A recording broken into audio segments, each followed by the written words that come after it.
Mbola nanamafy hatrany maha zava-dehibe ny firosona amin'ny fampihavanam-pirenena ny filoha teo aloha ny Amiraly Ratsiraka nandritra ny fanamarihana ny faha-telopolo taona ny joroniny antoko izay noforoniny andraikitra goavana amin'izany ny filoham-pirenena amperinasa raha ny fanazavany.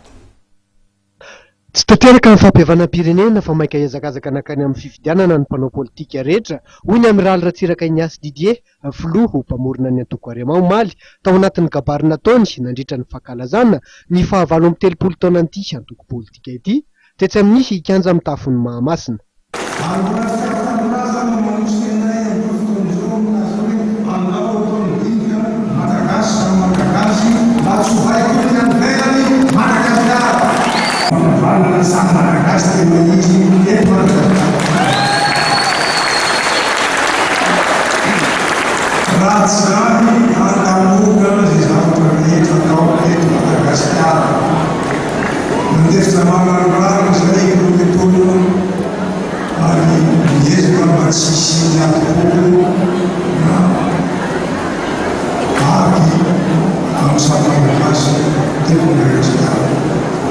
Any amin'ny filoham-pirenena Andriamatora Arema hery ny Mbola mikasika ny fanatanterahana zany io fampihavanam-pirenena zany, hoy ny Amiraly.